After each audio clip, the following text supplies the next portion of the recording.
Halo semuanya, perkenalkan nama saya Muidatul Jasni. Saya adalah mahasiswi dari Prodi Bimbingan dan Konseling jurusan Psikologi Pendidikan dan Bimbingan, Fakultas Ilmu Pendidikan Universitas Negeri Makassar. Nah, di video kali ini saya akan menjelaskan mengenai apa itu bimbingan konseling anak berkebutuhan khusus. Selamat menyaksikan. Baik, sebelum kita lebih lanjut membahas mengenai bimbingan konseling anak berkebutuhan khusus, pertama kita harus mengetahui apa itu bimbingan dan konseling.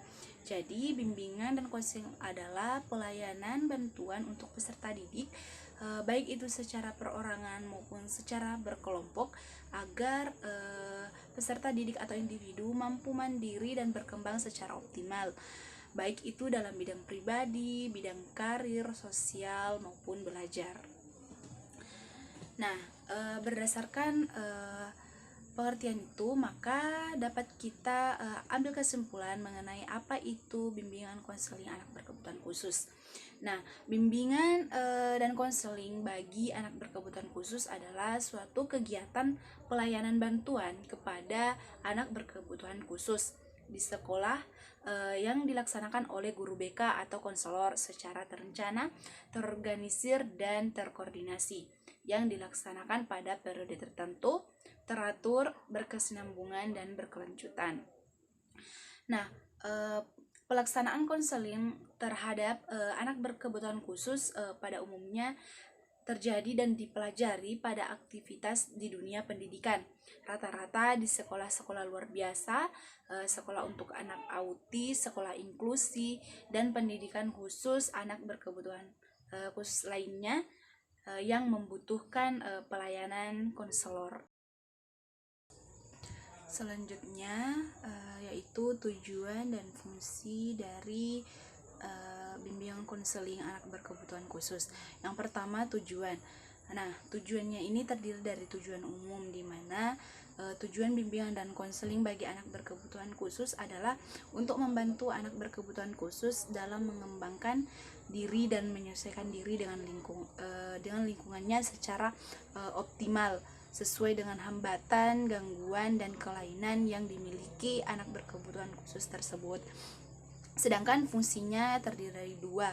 Yang pertama adalah fungsi pencegahan, di mana anak yang ditangani tidak berada pada fase yang parah. Nah, biasanya fungsi ini dilakukan khusus untuk anak berkebutuhan khusus dalam kategori tunalaras, keterlambatan belajar, anak berkemampuan khusus atau gifted children, dan anak hiperaktif. Mengapa mereka? Karena mereka tidak termasuk anak berkebutuhan khusus yang terlalu susah dalam pelaksanaan aktivitas, karena termasuk anak berkebutuhan khusus mental ringan dan non ABK fisik. Sedangkan fungsi kedua adalah semacam bentuk kesepakatan antara konselor dengan konseli bahwa seperti apakah keadaan konseli yang sedang ditangani. Konselor menyampaikan hasil analisa seperti yang telah dilakukan, dan konseli mengetahui seperti apa keadaan anak berkebutuhan khusus tersebut. Konseli yang dimaksud di sini tidak hanya orang tua atau wali yang menangani di luar aktivitas konseling, tetapi juga anak berkebutuhan khusus yang bersangkutan agar memahami siapa dirinya yang sebenarnya. Baik, selanjutnya kita masuk pada jenis-jenis anak berkebutuhan khusus. Nah, jenis dari anak berkebutuhan khusus ini terdiri dari beberapa. Yang pertama adalah tunanetra. Tunanetra itu merupakan anak yang mengalami gangguan penglihatan berupa kebutaan menyeluruh atau sebagian. Nah, yang kedua, tunarungu. Tunarungu adalah anak yang kehilangan sebagian atau seluruh daya pendengarannya, sehingga dia tidak mampu atau kurang mampu berkomunikasi secara verbal. Ketiga adalah tunalaras. Tunalaras adalah anak yang mengalami kesulitan dalam penyelesaian diri dan bertingkah laku tidak sesuai dengan norma-norma yang berlaku di lingkungannya. Yang kelima adalah tunagrahita.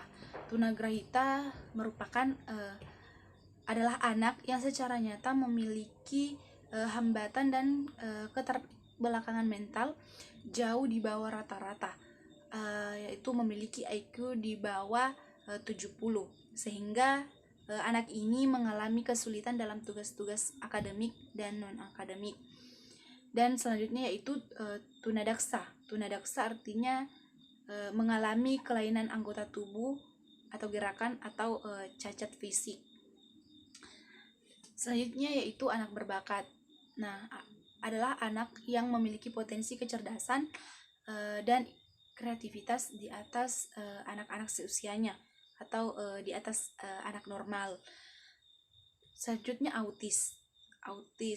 autisme adalah gangguan perkembangan anak yang disebabkan oleh adanya gangguan pada sistem syaraf yang mengakibatkan gangguan dalam interaksi sosial maupun komunikasi. Kita lanjut, selanjutnya yaitu permasalahan dan kebutuhan anak berkebutuhan khusus. Nah, anak berkebutuhan khusus secara umum memiliki permasalahan dalam pendidikan, karir, sosial, pribadi, dan keluarga. Sama halnya seperti anak normal pada umumnya.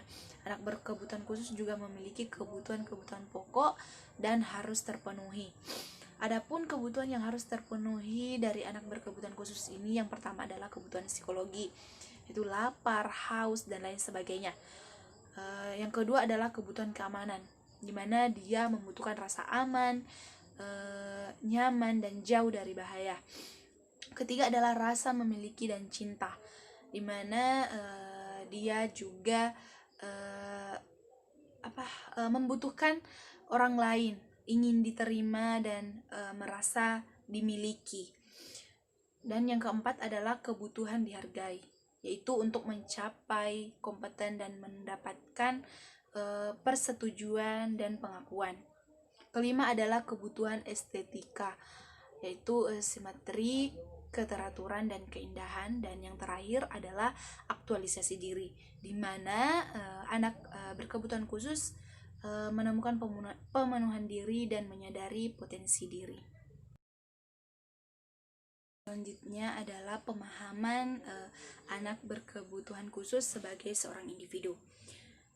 Syara memberikan pernyataan bahwa yang dimaksud dengan anak berkebutuhan khusus adalah seseorang yang berusia 3 sampai 21 tahun yang menyandang satu atau lebih kondisi seperti kesulitan belajar atau berprestasi rendah, tunagrahita, tunalaras, gangguan pendengaran, gangguan tulang, gangguan penglihatan, autis, luka otak, dan tunadaksa. Nah, anak berkebutuhan khusus adalah anak yang memiliki kelainan penyimpangan dari kondisi rata-rata anak normal umumnya dalam fisik, mental, maupun karakteristik perilaku sosialnya, atau anak yang berbeda dari rata-rata umumnya, dikarenakan ada permasalahan dalam kemampuan berpikir, penglihatan, pendengaran, sosialisasi, maupun bergerak. Nah, pendidikan khusus merupakan pendidikan bagi peserta didik yang memiliki tingkat kesulitan dalam mengikuti proses pembelajaran karena kelainan fisik, emosional, mental, dan sosial.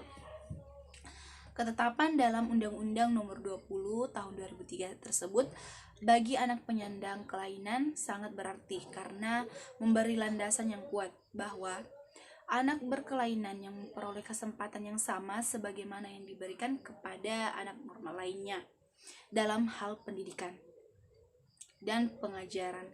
Banyak para ahli yang mengemukakan tentang definisi dari konsep diri.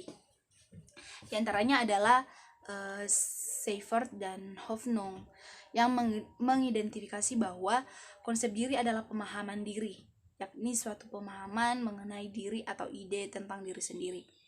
Sedangkan Santrop menggunakan istilah konsep diri mengacu pada evaluasi bidang tertentu dari diri sendiri. Pada anak berkebutuhan khusus dengan begitu banyaknya keterbatasan baik secara fisik, maupun mental tentu menjadi hal yang tidak mudah dalam membangun konsep diri mereka, dalam membangun konsep diri yang positif bagi diri mereka. Dalam realita yang ada, banyak penolakan dan persepsi yang buruk yang diberikan oleh lingkungan, di mana anak berkebutuhan khusus berada seperti orang tua, guru, keluarga, teman, dan masyarakat secara luas. Baik, kita masuk pada materi selanjutnya, yaitu program sekolah inklusi. Nah, sekolah inklusi merupakan pendidikan bagi peserta didik yang memiliki kelainan dan memiliki potensi kecerdasan atau bakat istimewa.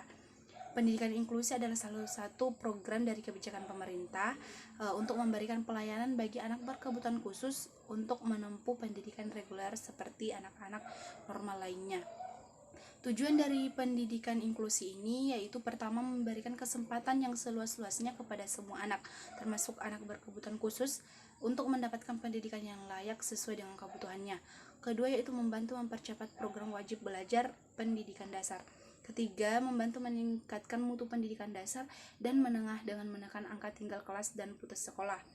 Keempat, menciptakan sistem pendidikan yang menghargai keanekaragaman, tidak diskriminatif, serta ramah terhadap pembelajaran. Selanjutnya adalah kendala-kendala implementasi dari pendidikan inklusi. Nah, ada beberapa kendala yang ditemukan dalam mengimplementasikan pendidikan inklusi. Misalnya, pertama, minimnya sarana penunjang sistem pendidikan inklusi, terbatasnya pengetahuan dan keterampilan yang dimiliki oleh para guru sekolah inklusi, menunjukkan betapa sistem pendidikan inklusi ini belum benar-benar dipersiapkan dengan baik. Oke, baik. Kita masuk pada materi ke-7, yaitu teknik asesmen anak berkebutuhan khusus. Nah, konsep dasar asesmen anak berkebutuhan khusus. Asesmen adalah salah satu kegiatan evaluasi berupa proses pengumpulan informasi tentang kekuatan dan kebutuhan anak yang akan digunakan untuk membuat program pembelajaran untuk anak tersebut secara individual. Dan beberapa tujuan asesmen ABK yaitu untuk mengetahui kemampuan anak, untuk mengetahui hambatan belajar dari anak, dan untuk mengetahui pencapaian perkembangan anak, serta mengetahui kebutuhan belajar dari anak. Teknik asesmen anak berkebutuhan khusus yaitu penilaian acuan normatif, penilaian acuan kriteria, inventory, analisis contoh pekerjaan, analisis tugas, observasi, daftar checklist, dan skala rating. Adapun etika dan langkah pelaksanaan asesmen anak berkebutuhan khusus. Yang pertama adalah seseorang harus memegang teguh kehormatan dan martabat profesi. Kedua, membangun reputasi berdasarkan kemampuan masing-masing. Ketiga, memiliki tanggung jawab terhadap tugas-tugas yang dibebankan sebagai asesor kompetensi. Keempat, bertindak bijak, jujur, menghindari konflik dalam melaksanakan tugas. Yang kelima adalah mengutamakan keselamatan, keamanan, dan kesehatan dalam melaksanakan tugas profesi. Keenam, asesor tidak diperbolehkan melakukan tugas asesmen terhadap peserta uji yang juga menjadi siswanya sendiri.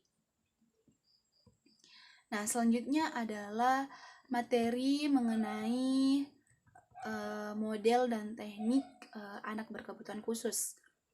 Nah, model dalam pelaksanaan bimbingan konseling terhadap anak berkebutuhan khusus mencakup beberapa pendekatan, dan masing-masing pendekatan ini memiliki teknik.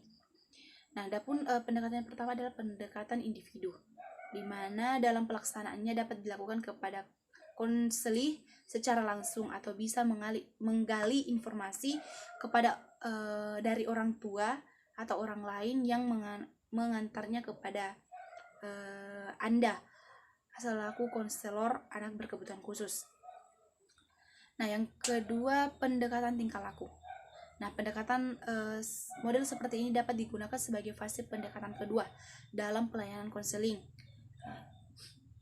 Setelah mengetahui aspek-aspek dasar dari konseling, konselor dapat meneruskan aktivitasnya dengan berbagai aktivitas motorik yang mana nantinya menghasilkan sebuah laporan melalui tingkah laku dari konseling.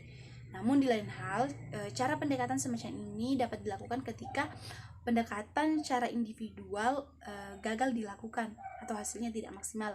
Jadi pendekatan tingkah laku itu bisa dilakukan setelah pendekatan individual itu kita anggap hasilnya kurang maksimal. Yang ketiga adalah pendekatan realitas. Pendekatan realitas adalah suatu model aktif, direktif, dan didaktik. Pendekatannya pada perilaku sekarang, bukan pada sikap, wawasan, sesuatu yang lalu, atau motivasi ketidaksadaran. Pendekatan ini adalah pendekatan secara singkat yang dilakukan konselor terhadap konseli. Dan yang terakhir adalah pendekatan terapi okupasi. Nah, pendekatan ini adalah jenis model yang memberikan penyelesaian masalah dengan cara memberikan aktivitas yang dapat menunjang perilaku, baik atau juga mengurangi faktor penyebab munculnya hambatan yang dimiliki oleh anak berkebutuhan khusus. Oke, saya rasa sudah cukup materi mengenai bimbingan konseling anak berkebutuhan khusus yang saya sampaikan. Mudah-mudahan bisa bermanfaat untuk kita semua, terutama bagi diri saya pribadi. Kurang lebihnya mohon dimaafkan apabila banyak kesalahan-kesalahan ataupun kekurangan dari diri saya. Terima kasih banyak. Assalamualaikum warahmatullahi wabarakatuh.